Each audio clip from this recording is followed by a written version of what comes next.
नमस्कार, बहुत बहुत स्वागत है। शाम के 7 बज गए। आप देख रहे हैं आपका पसंदीदा पॉलिटिकल डिबेट शो जवाब तो चाहिए। आपके साथ मैं हूं विकास ब्रजेश सक्सेना।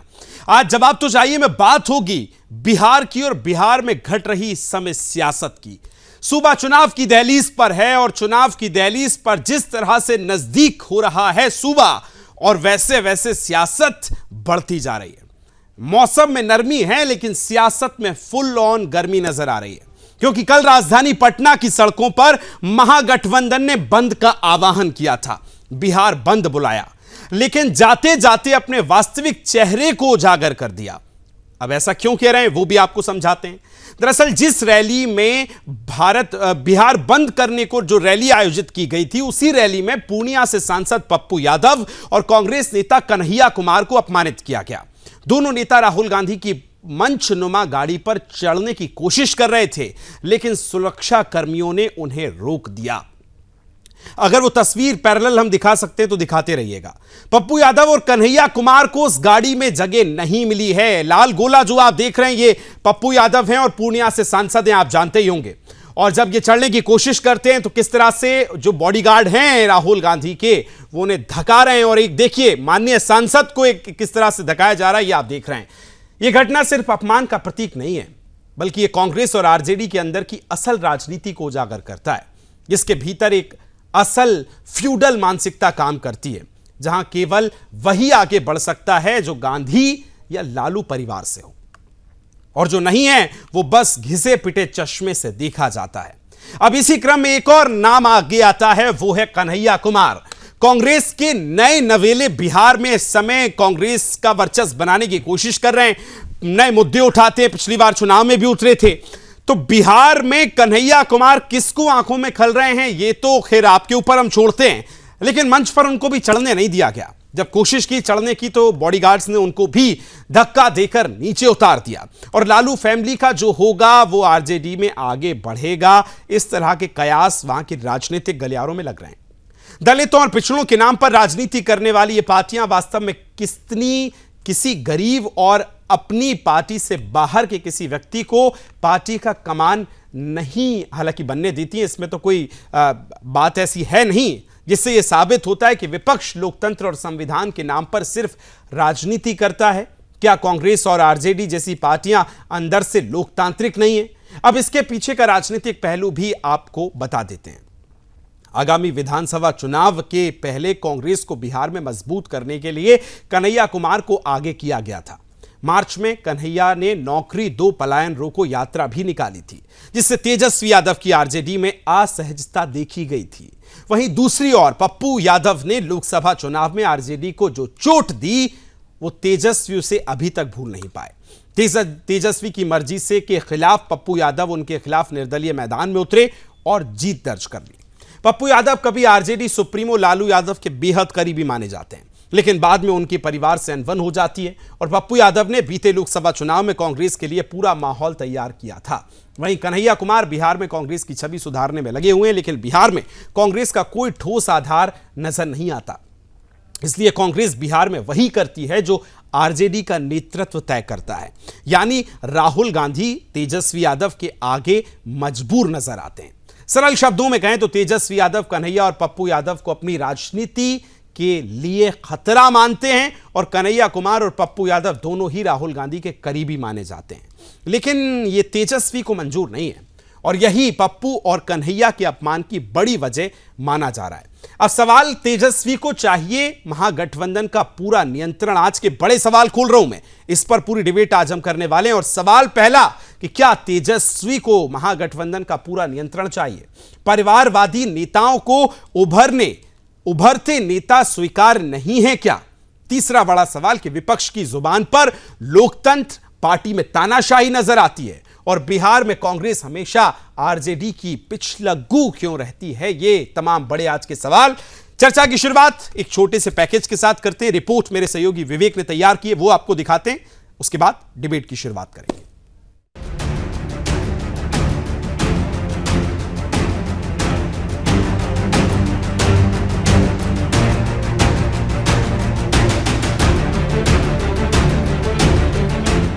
बिहार में चुनावी माहौल गरमाया हुआ है, जहां कल विपक्ष ने चुनाव आयोग के मतदाता विशेष पुनरीक्षण के विरोध का मुद्दा बनाकर पटना की सड़कों पर अपनी राजनीति चमकाने की कोशिश की, लेकिन इस दौरान महागठबंधन ने अपना असली रूप दिखा दिया। कांग्रेस और आरजेडी ने स्पष्ट कर दिया कि उनकी पार्टी में गांधी परिवार और लालू परिवार के अलावा कोई और आगे नहीं बढ़ सकता। जिनकी हिम्मत हो वो कन्हैया कुमार और पप्पू यादव की तरह इस अपमान का सामना करें और तैयार रहें।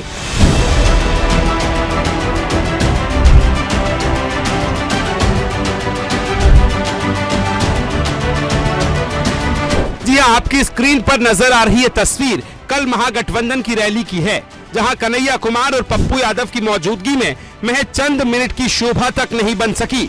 दरअसल महागठबंधन के बिहार बंद में दोनों नेताओं को राहुल गांधी के गाड़ीनुमा मंच पर चढ़ने से रोक दिया गया। तेजस्वी यादव और राहुल गांधी पहले से गाड़ी में सवार थे और कांग्रेस नेता कन्हैया कुमार और पप्पू यादव के साथ हुई धक्का मुक्की ने यह साफ कर दिया कि इस गठबंधन में कोई भी नया नेता आगे नहीं बढ़ सकता। बिहार में कांग्रेस की ओर से बैटिंग कर रहे कन्हैया कुमार के बेरोजगारी और पलायन को लेकर उनके विरोध प्रदर्शनों के बाद तेजस्वी यादव और उनके पूरे कुनबे को परेशानी होने लगी।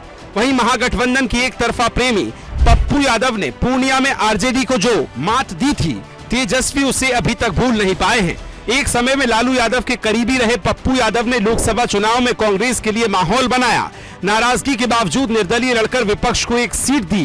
बावजूद इसके उनके साथ ये व्यवहार बताता है कि कांग्रेस और आरजेडी के सिर्फ जुबान पर लोकतंत्र है, वास्तव में इनसे एक बड़ा कोई तानाशाह नहीं है। कांग्रेस और आरजेडी ने यह साबित कर दिया कि इन पार्टियों के भीतर लोकतंत्र और समानता का कोई स्थान नहीं है। ये पार्टियां अपने परिवारों और चहेतों के अलावा किसी को भी पार्टी में ऊंचा स्थान नहीं देती हैं। महागठबंधन के भीतर जो चुपचाप पीछे रहता है वही आगे बढ़ सकता है। जो अपनी पहचान बनाने की कोशिश करता है उसे अपमान ही मिलता है। Bureau report, Sudarshan news.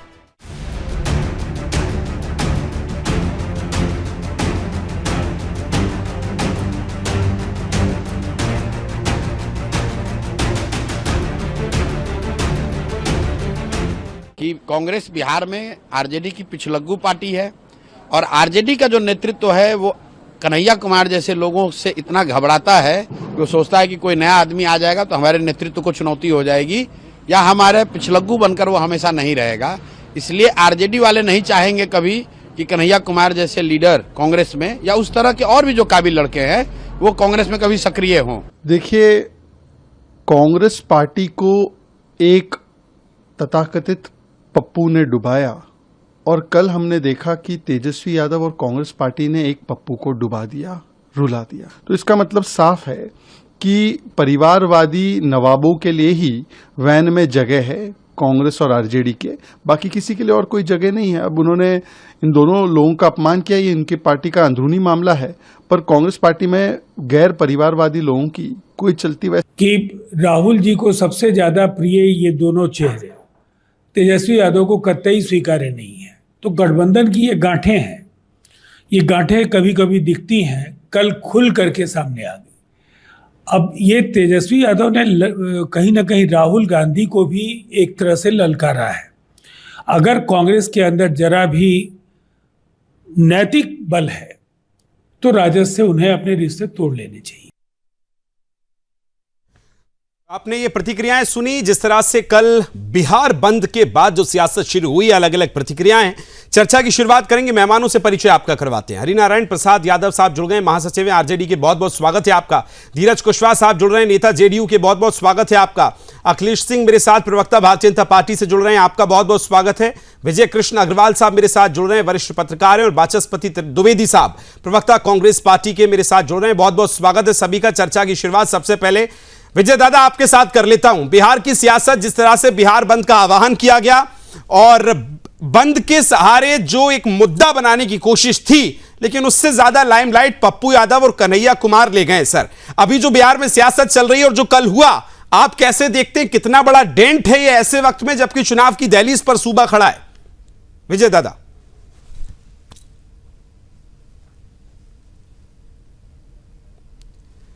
Vijay ji, आवाज सुन पा रहे हैं मेरी आप? हाँ, मिल रही। जी जी, आप ही से सवाल है दादा, बोलिए। देखिए, आपने जो डेंट की बात कही है, इसमें किसी प्रकार का कोई डेंट है नहीं।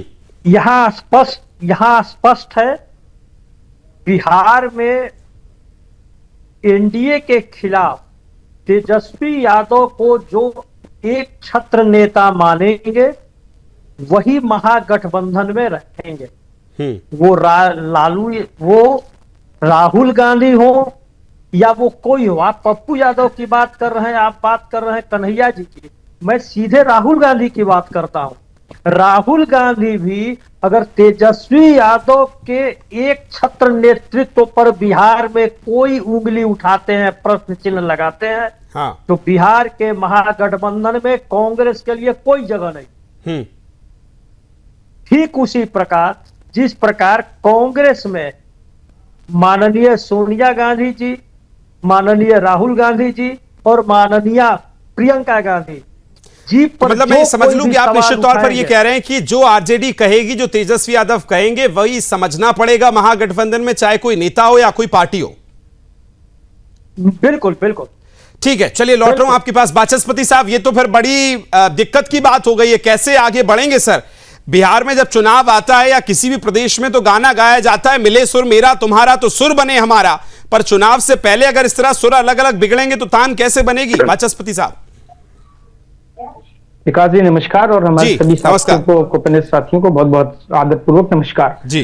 जो प्रश्न आपने उठाया वो इस तरीके के प्रश्न बिल्कुल जायज हैं। आप लोग सवाल उठाते रहेंगे, ये आपका काम है, और हमारा काम है कि हम नेतृत्व, हम महागठबंधन को और इंडिया गठबंधन को बहुत मजबूती के साथ बिहार में चुनाव में लड़ने। ऐसी घटनाएं कभी कभी हो जाया करती हैं। आप पूरा प्रकरण को देखिएगा कि पप्पू जी उस पर चढ़ने की कोशिश कर रहे हैं, तो उसमें वो 2 बार नहीं 3 बार फिसले हैं, वो चढ़ नहीं पाए हैं। उसके बाद उनको किसी नेता ने नहीं रोका, ना तेजस्वी ने रोका। ये सब भ्रांतियां मीडिया के द्वारा फैलाई जा रही हैं, ऐसा कुछ नहीं था। सीआरपीएफ के लोगों ने जो बार बार चूंकि वो गिर रहे थे, उन्होंने उस पर रोका, और चूंकि उसमें स्थान ऊपर देखिए आप खुद ही कि बिल्कुल भर चुका था, तो उसमें संभव नहीं रहा कि उनको एडजस्ट किया जा सके, तो उनको कोई धक्का नहीं मारा गया। तो खुद ही फिसले, आप चाहे कितनी बाइट चला के देख लीजिए, किसी भी एंगल से देख लीजिए, किसी चैनल पे देख लीजिए, उनको किसी ने धक्का नहीं दिया। इस तरीके की बात कहना नितांत गलत है। हमारा गठबंधन बहुत मजबूत। सर देखिए, मैं तो वही कह रहा हूं जो मुझे दिख रहा है। सर आपने एक वीडियो देखी, देखिए मेरी स्क्रीन पर अभी जो वीडियो चल रहा है, इसमें कन्हैया कुमार को जो नेता रोक रहे हैं वो कुर्ता पहने, और कुर्ता सीआरपीएफ तो कम से कम नहीं पहनती है। सर आप देख रहे हैं 2 लोग आगे चढ़े ग्रीन कपड़े में, और उसके बाद एक क्रीम कलर के कुर्ता पहने व्यक्ति ने कन्हैया कुमार को नीचे जाने को कहा, फिर उनको वहां से धकाया गया और नीचे उतारा गया। मैं तो वही कह रहा हूं साहब, जो दिख रहा है। अखिलेश सिंह साहब कैसे देखते हैं आप? जो अभी विजय कृष्ण साहब ने कहा, बहुत क्लियर उन्होंने कहा कि अगर बिहार में सियासत और महागठबंधन में रहना है तो आरजेडी की मानना पड़ेगी, और जो अभी वाचस्पति साहब कह रहे थे, पहला कमेंट आपका अखिलेश जी। अखिलेश जी अगर आवाज सुन पा रहे हैं तो बोलिए। मैं वही बात मैं फिर से दोहराना चाहता हूं। मेरी आवाज आ रही है? जी जी अखिलेश जी बोलिए बोलिए। मेरी आवाज आ रही है? जी जी आ रही है, बोलिए। मैं देखिए, एक बात तो तय है कि ये जनाधारों का खेल होता है राजनीति के अंदर। कांग्रेस बिहार में बिल्कुल जनाधार विहीन है, कोई जनाधार उसका नहीं है, वो कृपा पर है। आरजेडी की कृपा पर ही उसको यहाँ राजनीति करनी है, और ऐसे कई राज्य हैं देश के अंदर जहां कांग्रेस अपने कांग्रेस का जिससे अलायंस है उसके कृपा पर उसकी राजनीति चलती है। बिहार में भी वही स्थिति है। अब सवाल उठता है कि कांग्रेस अपने स्वाभिमान को भी समाप्त करके भारतीय जनता पार्टी के खिलाफ जो है सो लड़ना चाहती है, जहां उसका स्वाभिमान भी नहीं है। अब उसके नेता का अपमान हो रहा है, बावजूद इसके उसको इसका चिंता नहीं है। उसका कारण है, मैं उसके कारणों को मैं बताना चाहता हूं कि तेजस्वी यादव और राहुल गांधी दोनों एक ही राजनीतिक चरित्र और एक ही राजनीतिक परंपरा के लोग हैं। इन दोनों की राजनीति इस कारण से है कि तेजस्वी यादव लालू यादव के बेटा हैं, और राहुल गांधी की राजनीति इस कारण से है कि वो राजीव गांधी के बेटा हैं। अन्यथा इनके अंदर राजनीतिक कोई गुण नहीं है। इसलिए इन दोनों का गठजोड़ बहुत अच्छा है। ये दोनों एक दूसरे के बारे में समझते हैं। राजनीति में जो है सो जो एक दूसरे का कॉम्बिनेशन होता है, एक दूसरे का बॉडी लैंग्वेज होता है, एक दूसरे की केमिस्ट्री मिलने की बात होती है। स्वाभाविक है कि वंशवादी परंपरा की ये दोनों लोगों की केमिस्ट्री आपस में जरूर ही मिलती होगी और मिलती है। अब इसमें मैं कहीं कतई में ये नहीं कह रहा कि ये दोनों हमारे विरोधी हैं, हमारे खिलाफ बहुत बोलते हैं, दूसरी बात है कि कन्हैया कुमार पर जितने गंभीर आरोप हैं वो ये टुकड़े टुकड़े गैंगबाजी है, बावजूद इसके मैं ये जरूर कहूंगा कि ये दोनों साधारण परिवार से और नीचे की राजनीति से उभरे हुए लोग हैं।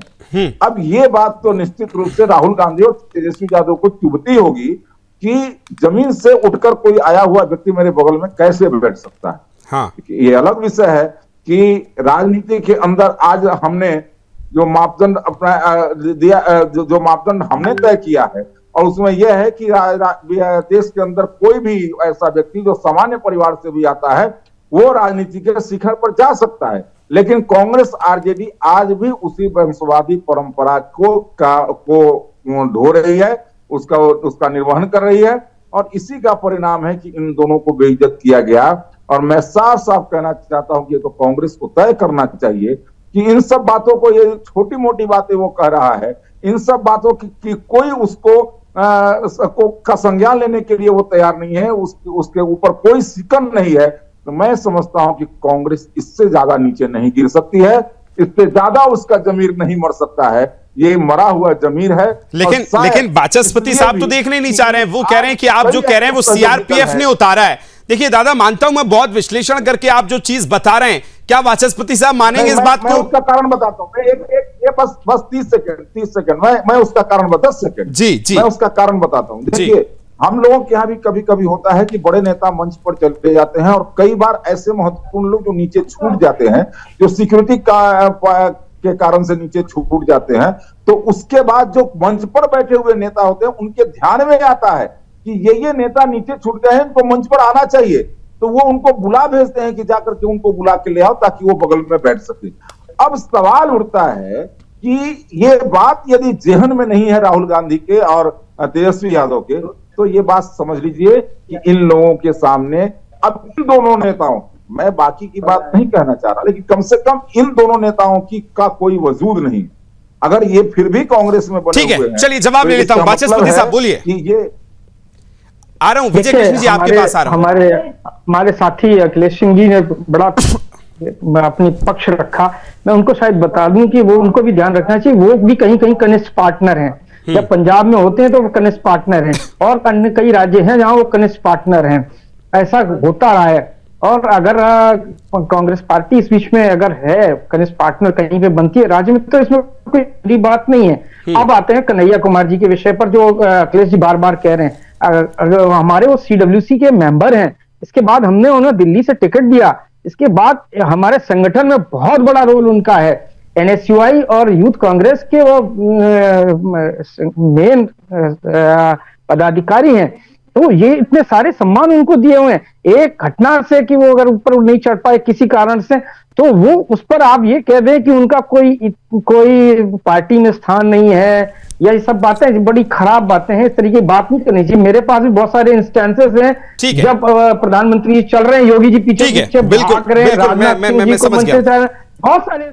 ठीक है विजय कृष्ण अग्रवाल जी, लेकिन सवाल ये है कि चढ़ पाए या नहीं चढ़ पाए, इससे बहुत इतर। देखिए, छोटी छोटी सी इस तरह की चीजें होती है जो एक बड़ा मैसेज दे देती है, तो मैसेज कन्वे तो हो गया ना कम से कम।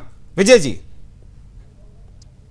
देखिए, मैं यही बोल रहा था, वाचस्पति जी ने जो बात कही, वो पार्टी के प्रवक्ता हैं, स्वाभाविक है कि वो अपने पार्टी के तरफ से अपने पार्टी के हिसाब से बातों को रखेंगे। लेकिन आप आम जनमानस की दृष्टि से देखिए तो आपको स्पष्ट नजर आएगा, ऐसा एकदम साफ झलकता है। जो वो सफाई दे रहे थे कि इन कारणों से उन कारणों से और बहुत सम्मान है, एक वक्त हम लोग लगता है भूल रहे हैं कल की घटना में कि उस मंच पर माननीय राहुल गांधी जी सवार थे। माननीय राहुल गांधी जी जो विपक्ष के नेता हैं इस देश में, जिनको एक अलग प्रकार की सुरक्षा मिली हुई है, वहां बिहार पुलिस, CRPF या और किसी की कोई बात चलने वाली नहीं है। वहां राहुल गांधी जी की व्यक्तिगत जो सुरक्षा करने वाले लोग हैं, वो लोग ये तय करेंगे कि कौन मंच पर जाएगा, कौन नहीं, कौन गाड़ी पर चढ़ेगा, कौन नहीं। चूंकि यहाँ हमारा कनिष्ठ और वरिष्ठ का ही नहीं है। बिल्कुल यही होता है। राजीव जी के साथ भी यही हुआ था। ब्रजलाल जी SSP हुआ करते तो उन्होंने नहीं चढ़ने दिया था। नहीं तो सर, फिर ये सिक्योरिटी दिल्ली में भी हमें नजर आती है कन्हैया कुमार ठीक नहीं, राहुल नहीं, गांधी के बगल में दिल्ली के कई मंचों पर खड़े नजर आते हैं, फिर सीआरपीएफ बिहार वाली अलग है क्या अखिलेश जी? ये नहीं, एक मिनट, यहाँ जिस स्थिति ये है, मैंने जो शुरू में कहा, हाँ। यहाँ अगर यहाँ तेजस्वी यादव ने कह दिया कि फला व्यक्ति नहीं चाहिए, तो वो नहीं चाहिए, ये डिक्टेशन ये साबित कैसे हो रहा है कि तेजस्वी जी ने कहा? इसका कोई सबूत है आपके पास? माननीय आप जरा बताएं, आपके पास कोई आपके पास कोई इनपुट है? आपके पास विजुअल्स है? आपके पास किसी प्रकार का ऑडियो विजुअल है जहां ये साबित हो? ठीक है, चलिए सबूत अखिलेश जी से मैं ले लेता हूं। अखिलेश जी जरा बताइए, सबूत हैं तो भाई। नहीं, सबूत की जरूरत नहीं है। राजनीति में परसेप्शन एक बहुत बड़ा चीज होता है। राजनीति में क्या कहते हैं, इन्वेस्टिगेशन भी होता है। हाँ। ये अगर आज ये डिबेट कर रहे होंगे तो इसके पहले बहुत सारी चीजें अध्ययन किए होंगे, स्टडी किए होंगे, इन्वेस्टिगेशन किए होंगे और कई पुराने तथ्यों को भी इसमें खंगाला गया होगा। और इसीलिए कहा जा रहा है कि दिल्ली के कई मंचों पर कन्हैया कुमार राहुल गांधी के बगल में दिखते हैं। बिहार में उनके साथ ये घटना घटी। पप्पू यादव से तेजस्वी यादव का क्या संबंध है, ये जग जाहिर है।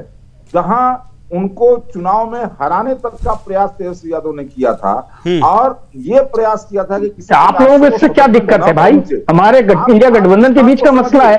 आपको पेट में दर्द क्यों हो रहा है?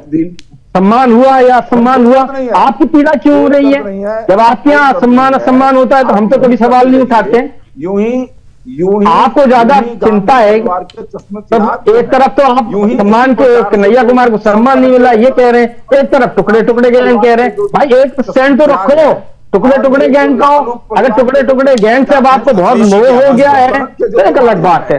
उनसे ऐसा ही कराते रहिए। हो गए हैं कन्हैया कुमार जी तो एक अलग बात है। आपके प्रति आप सबके मन में उनके प्रति इतना सम्मान आया, स्तुत्य है, वंदनीय है कि भाजपा को अब कन्हैया कुमार से प्रेम हो गया।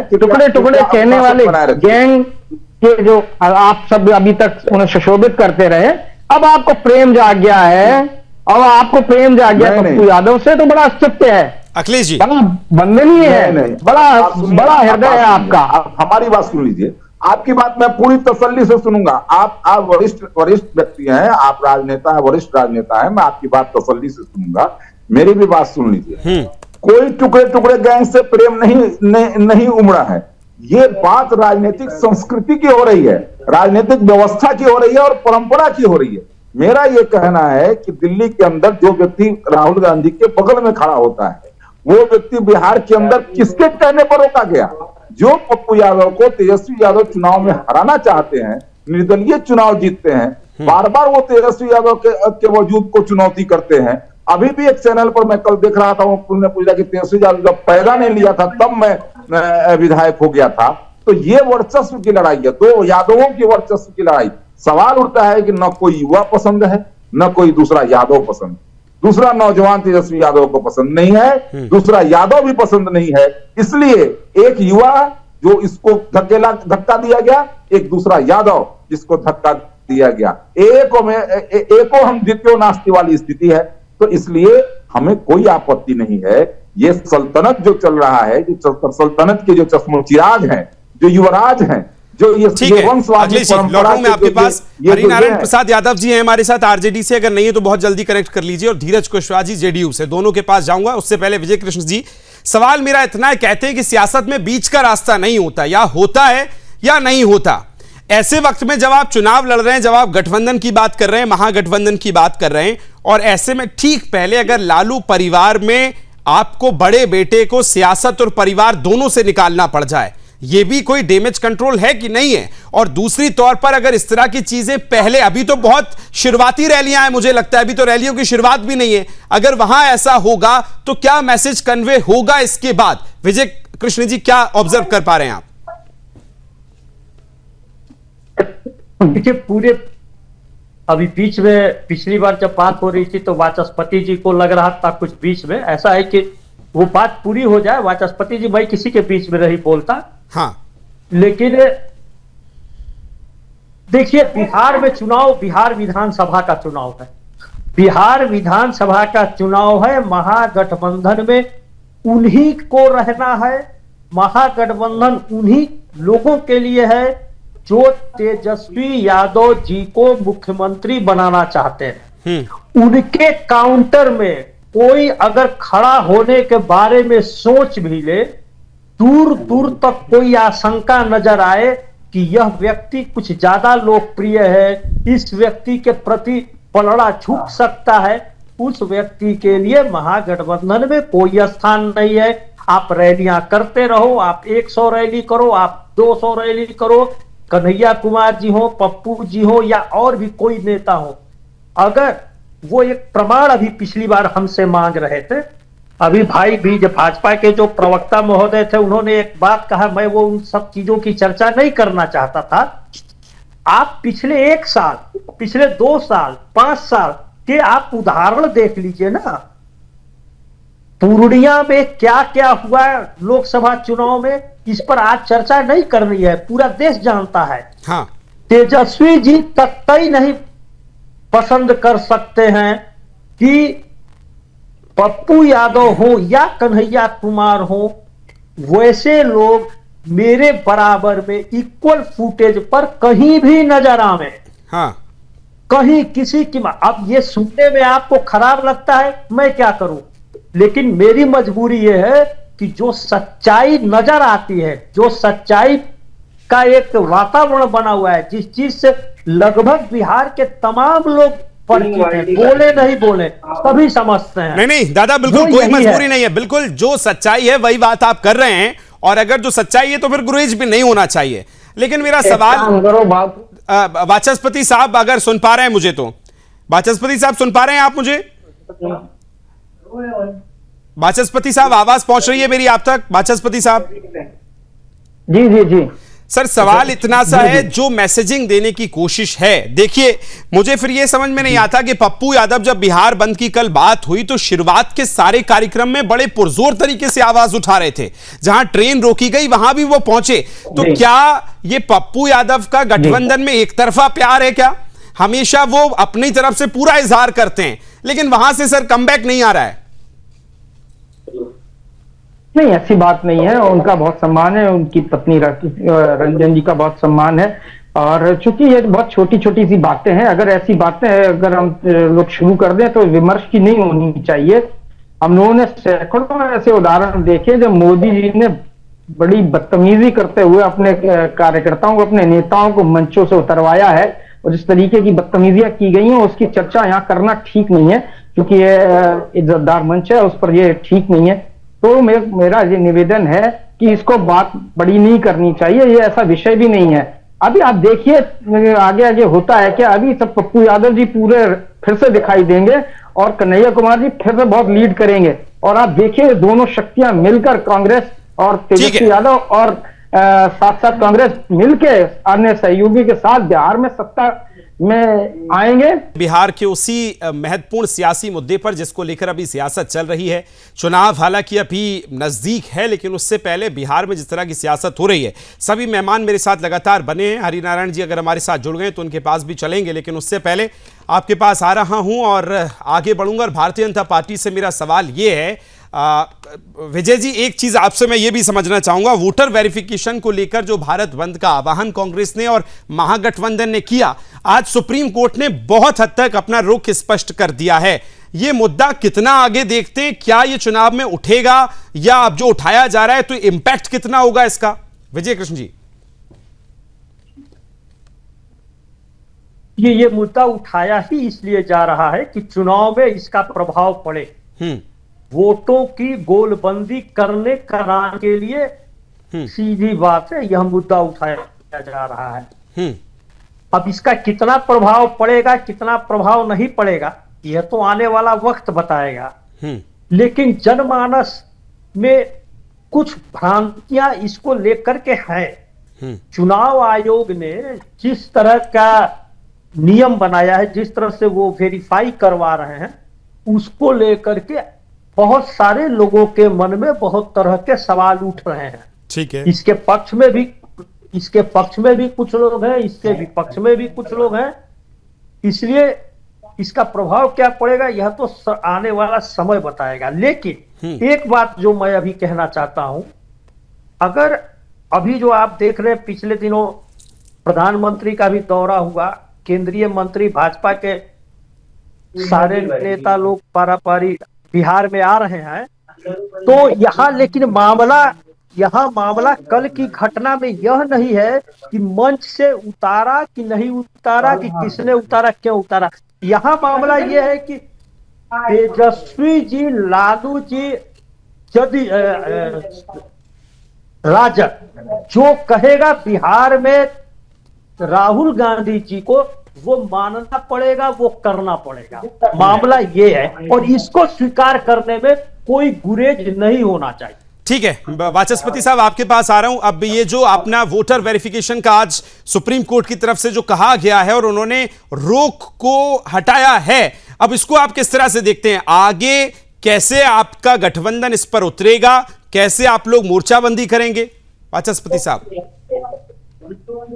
देखिए, जिस मुद्दे को लेकर हम चले वो हम जनता के बीच में रखेंगे कि 1 साल पहले जब यही वोटर रोल चुनाव आयोग ने रखा और उस पर चुनाव हुए और सरकार हमारी केंद्र सरकार बनी और मोदी जी प्रधानमंत्री हैं, अगर वो अब अगर अवैध हो रही है या उसकी जांच करनी चाहिए, तो क्या प्रधानमंत्री दोबारा चुनाव में जाएंगे या सरकार दोबारा चुनाव में जाएगी?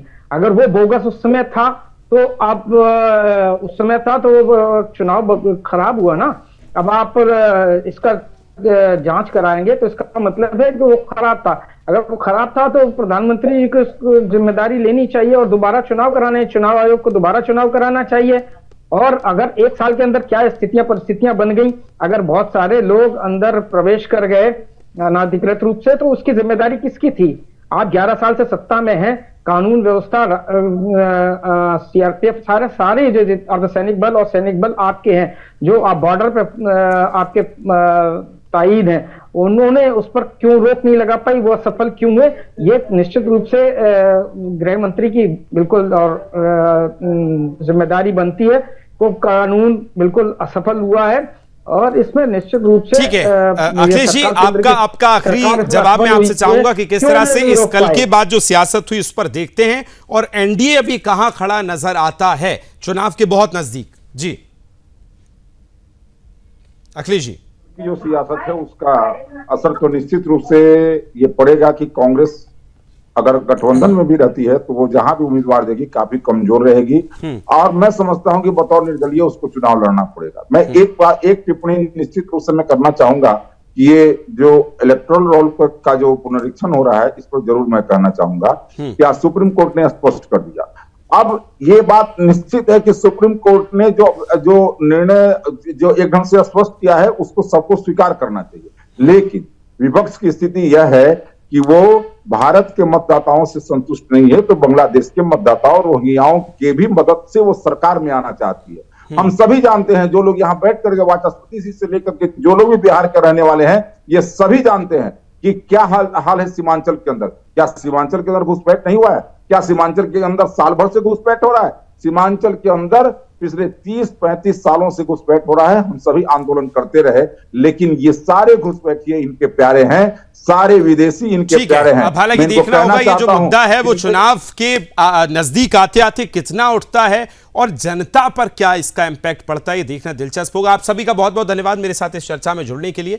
आज जवाब तो चाहिए में फिलहाल इतना ही, कल फिर हाजिर होंगे किसी नए मुद्दे के साथ। तब तक मुझे और मेरी पूरी टीम को दीजिए इजाजत। नमस्कार।